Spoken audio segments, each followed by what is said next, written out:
There's a moment when nothing is pushing you anymore. No pressure, no urgency, no pain demanding a response. And instead of relief, something else appears. A quiet disorientation. Not about what to do, about who you are now. You're not in crisis. You're not overwhelmed.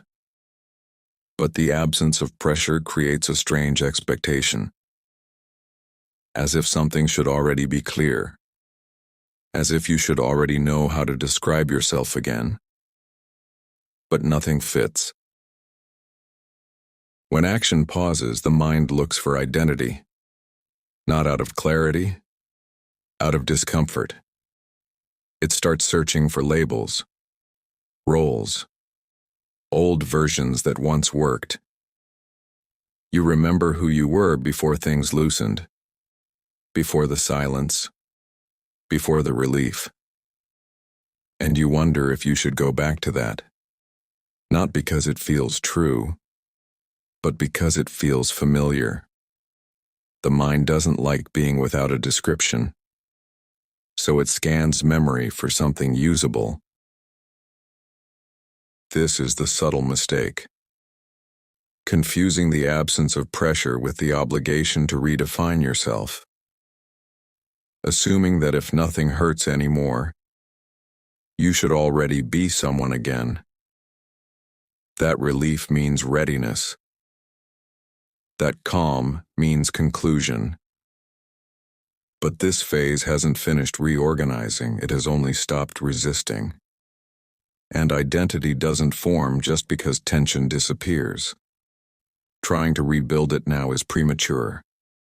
Not wrong, just early. Identity often appears as an answer to pressure, a way to stabilize, to orient, to say, this is who I am. But when there's no pressure, that answer loses its function. So the mind tries to recreate one, not because it's ready, but because it's uncomfortable to not have one. You start wondering how to explain yourself, what to say if someone asks, who you are supposed to be now. But the system underneath is still rearranging. And any identity built here would be provisional, functional, not accurate.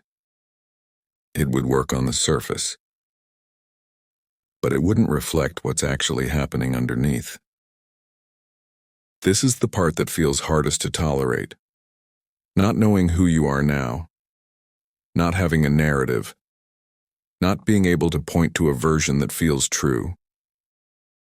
The discomfort doesn't come from loss. It comes from absence, an absence of definition. But absence is not failure, it's space. Space without instruction, without labels, without a role yet. You're not avoiding an answer. There just isn't one yet. Not a real one.